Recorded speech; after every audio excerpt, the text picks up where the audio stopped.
What's up, everybody? How you guys doing? It is your boy Luis. Welcome to the channel. Today we're gonna be looking at some creepy, horrifying TikToks that'll keep you up at night. Seriously, these are gonna keep you up all night, every night for the rest of your life. I'm just kidding. These are pretty creepy though, but let's go ahead and jump straight to it. Let's not talk anymore. Let's go ahead and jump straight to it.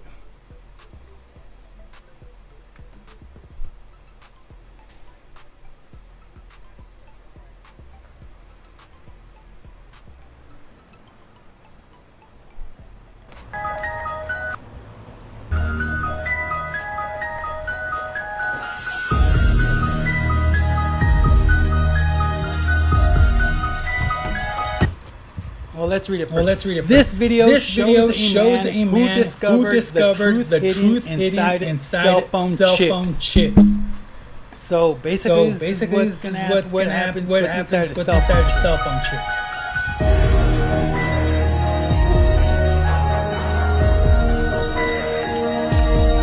All right, there's a little chip in there.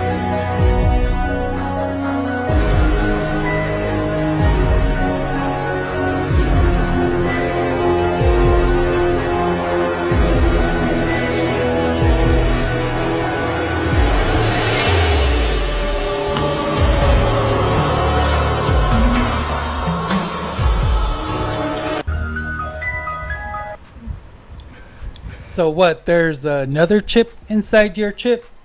I mean, that's kind of what I expected there to be inside a freaking SIM card. I didn't expect it to just be all metal. I expected there to be more tech inside. I don't know. Now, if they told us what this chip does, then that would be a little bit more interesting. But they didn't. So, on to the next clip. This is proof ancient people knew something that we don't. What do they know? 3,000 years ago, they made us look stupid. Let's see.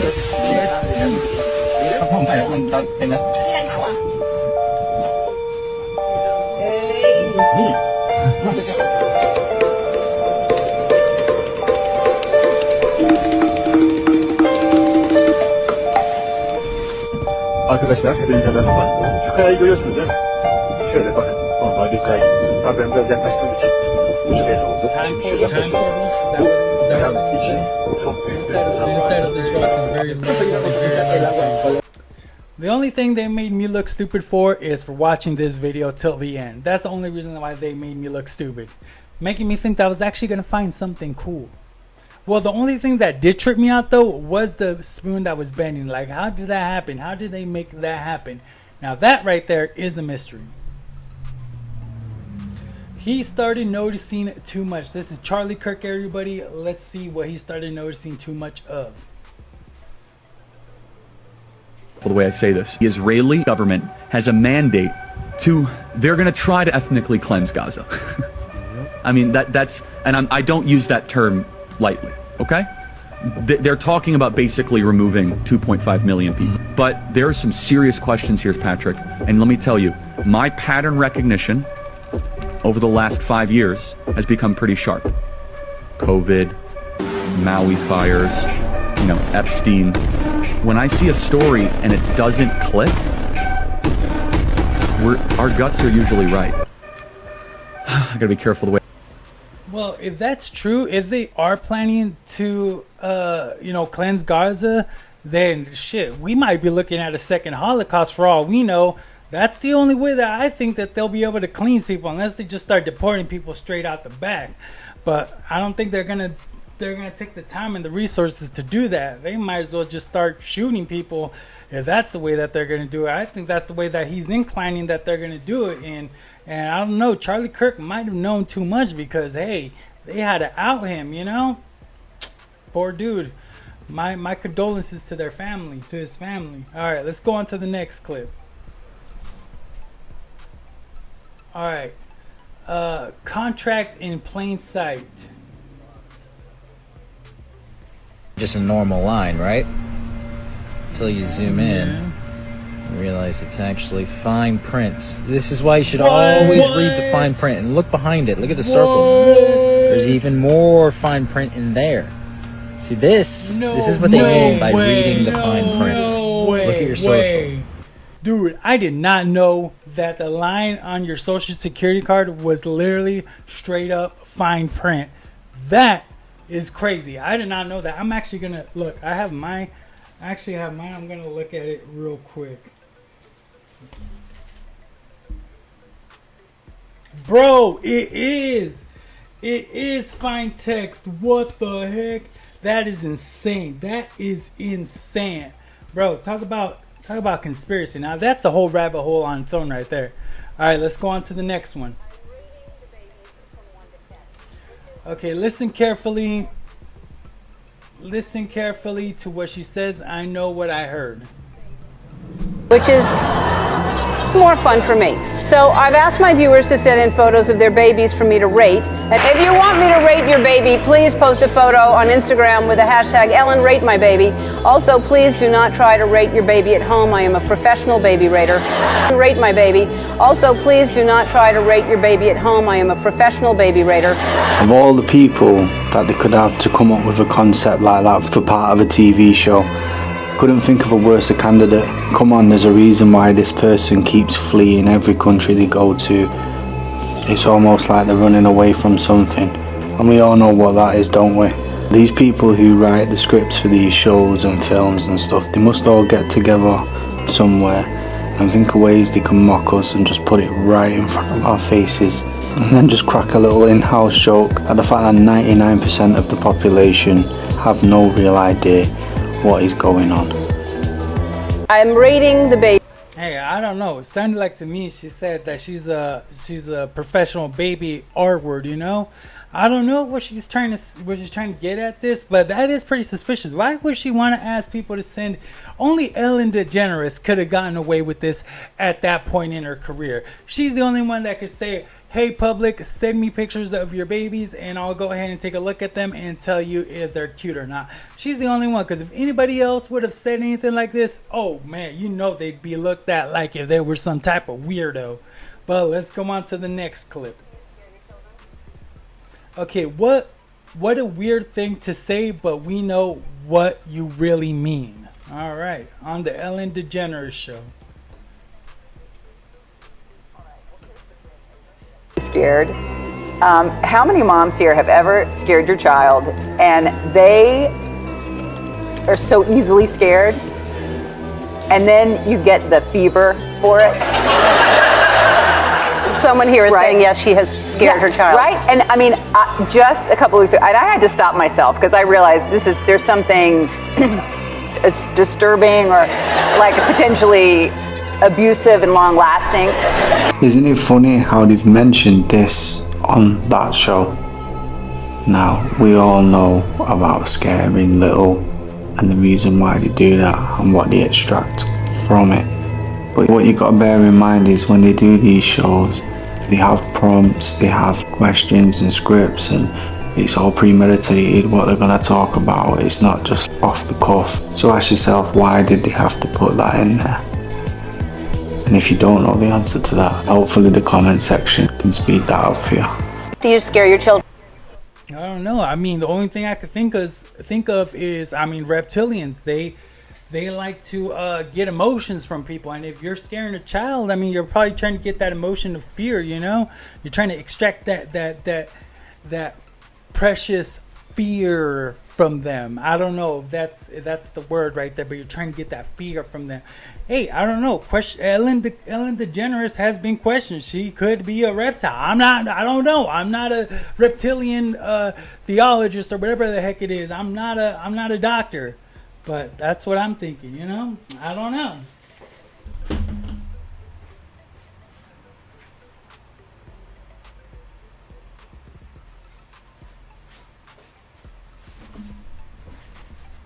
Well, let's go on to the next clip. All right, a mother's worst nightmare. Marcavus Rump's body was found shot, burned, and dismembered, and America isn't speaking about it. Wow. On Mother's Day weekend, he was found shot, burnt, body cut into pieces. That's something that should be getting national coverage, and it's not. So they're saying on Thursday, May 7th, the last time Marcavius was seen was when he was getting into a car with his friend. They drove off, and after that, they didn't see him anymore. They got information that Marcavius was hurt. They went to the police. The police did not want to search for Marcavius. So of course, being his mother, hearing that something happened with your child, what does she do? She goes to look for Marcavius. It takes her 5 days to find Marcavius. Mind you, the police were not trying to help this family when they needed them the most. This woman was searching for her son in a muddy, wooded area on Mother's Day. Then on the Monday after Mother's Day, her worst nightmare. They found Marcavius burnt, shot, body dismembered, and they still don't know who did this. Listen to the pain in this lady's voice. But they gotta pay all of them. This is sad, man. Everybody that's involved, I want them to pay for my son. I looked for 5 days for my son with no help from the Eufaula Police Department. No help. Me and my family in the rain on Mother Days. I walked around through woods. Then Monday, in a muddy wooded area off of White Oak Church Road, their search ended in horror. They basically burnt my baby, shot my baby, burnt them up and chopped them up. And you were the one that found? Yes. Damn. And again, this is proof that when black families have tragic situations, America gets quiet. Pay attention. Isn't anybody talking about? That is crazy because first of all, it's like, who the hell is literally like? Why aren't they looking for him? Like, why did they not look for him? Why didn't they help? Is it really? Is it okay that a woman had to literally dig through the dirt, through the mud in a forest by herself for her child? Without the help of the police, of search parties, anybody? That is not okay. And yeah, that is a mother's worst nightmare. Not just finding your child shot, but finding them cut, dismembered. That is insane. They should have been helping them. They should have been helping that lady find her child. Okay, what would you do? Kid asking for food at a barbecue and is turned away hungry. Has the internet upset? There's nowhere in the world that I will have a kid knock on my door, tell me he's hungry, and I will give him a bag of Cheetos and turn him away when I have a whole barbecue going on in the backyard. It's a video going viral right now of a kid going to someone's door and asking them for some food. He said he smelled them barbecuing and he wanted to know, can he have some of their food because he was hungry. Of course. They gave him a bag of Cheetos and told him they'll give him some barbecue next time. Oh, you don't believe me, right? Look at this shit. Listen. Whoa. They got the video. I ain't trying to be rude though, but you still grilling? Nah, we done now. Oh, y'all just finished today? Yeah. Y'all got some leftovers? Nah, we ain't yet. Oh, it's almost done. What's your name, man? I'm trying to get some food. I saw y'all grill up. I was like, y'all grilling? Do you live up the street? Yeah.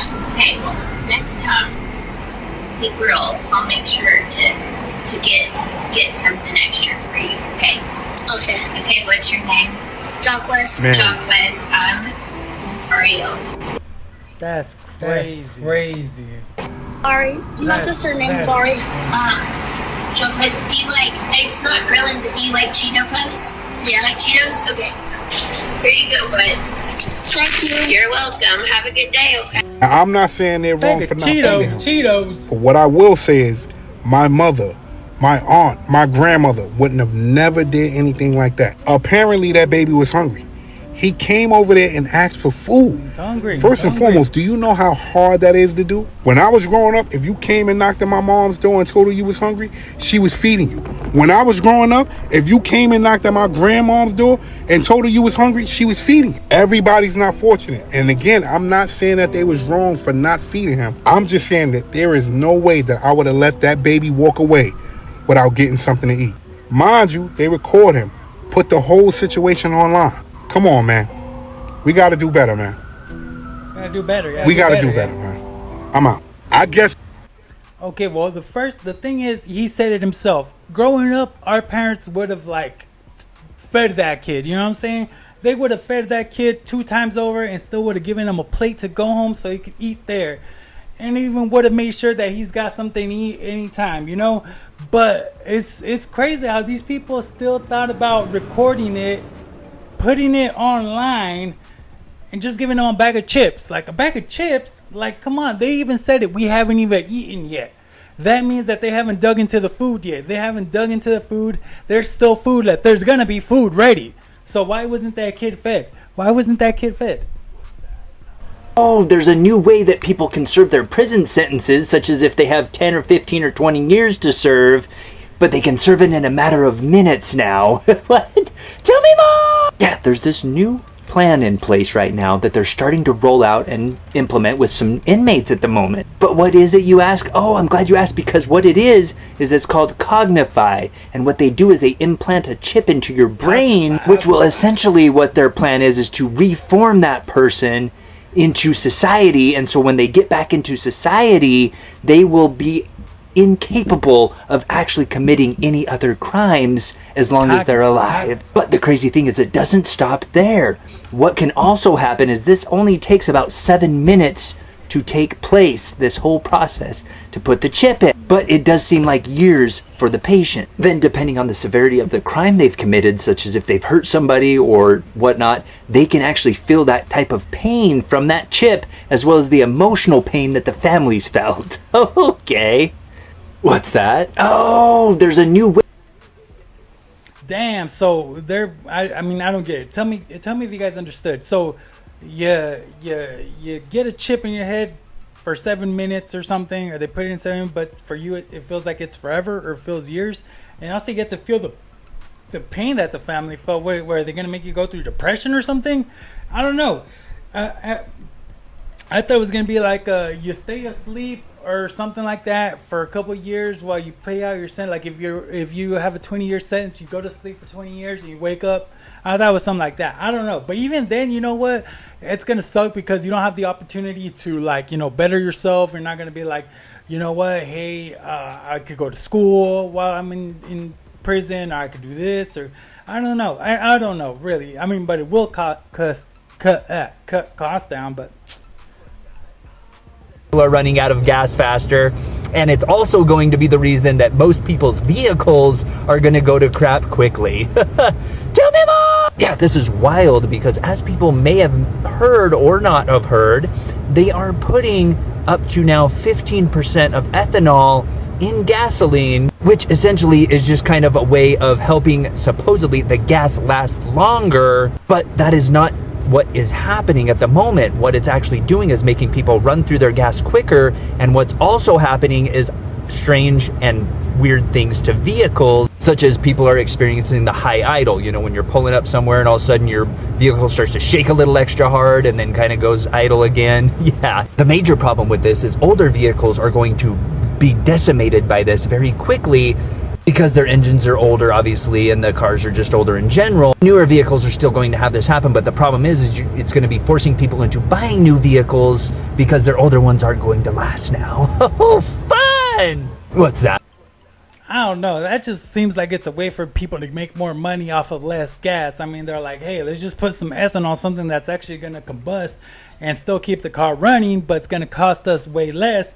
And I don't know. It seems like that same gasoline that's messing up the vehicles is also in, like, the companies are in partnership with the other companies that sell cars, like the car dealerships, and saying, you know what, I'm all for this because if the cars start breaking down, people are gonna have to buy cars, and it seems like there's everybody's in cahoots with each other. I don't know.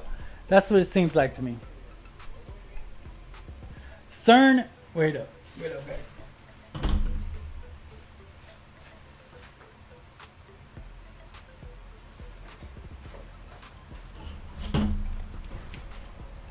All right, let's see.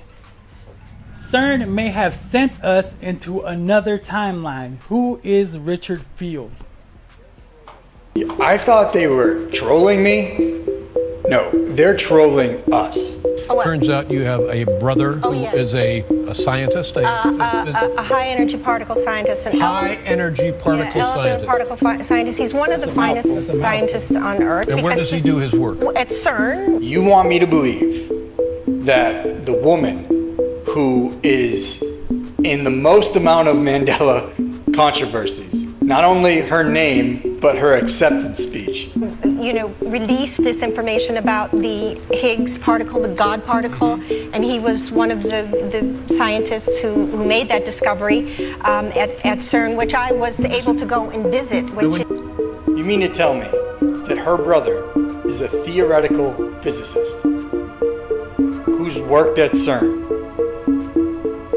You mean to tell me her brother was working at CERN in 2012 when they found the God particle?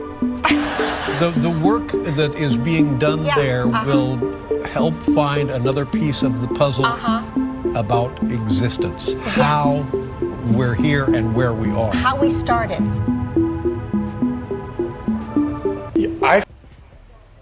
I don't know. It seems like there's more and more and more Mandela effects. It seems like people are just making up Mandela effects at this point. I don't know specifically who this dude is, but I don't think he was supposed to be alive at this time. I think he might have passed away in another timeline, or he was something else. He wasn't a scientist. But honestly, I don't know. There's too many Mandela effects to even keep up with all of them now. Eel removed the nerve that generates the electricity, then cut his own arm open, put the nerve in it, and slapped a dead frog on top of it, and then bandaged that up, and he said that would give him strength until the end of his days. He lived to 87 years old, alive in the jungle and healthy. He was like healthy until he died. So like they do stuff. I was doing some stuff with tigers in India, and I picked up a disease called tularemia, and I had this horrible patch of pus on my elbow, and I went to every doctor. I came home from India, went to doctors in New York, and for 2 months I was like in bed, and I had no energy, and New York City, infectious disease doctors couldn't heal this thing. I went to the Amazon. JJ takes my arm, looks at it, and goes, "Oh, so bad, look at these." He goes, "Come with me." We go into the jungle, he cuts a tree, takes the sap, says, "Drink some of this, not too much." He was like, "1 drop of this down your throat." I felt like it was going to close my throat. And then he took the rest of the sap and he rubs it onto the wound. And this is like a disgusting, pussy thing that had been plaguing me for months. It was better the next day. He knew which tree to go to. JJ's father once... I don't know. They got so many damn different remedies for anything.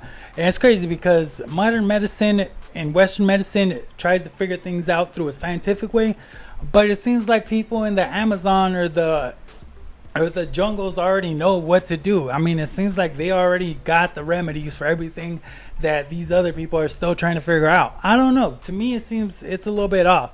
But make it what you make it. You guys think what you guys think. Well, guys, that's it for the video. I hope you guys enjoyed it. There's going to be another video coming up soon. If you guys haven't subscribed, I'm trying to get to at least 1,000 subscribers, guys. 1,000. That's not a lot, guys. If you guys want to, go ahead and smash that subscribe button, smash that like button, smash that share button, smash every single button, because this has been Luis IRL. Thank you guys for watching. I hope you guys have a great day, and thank you.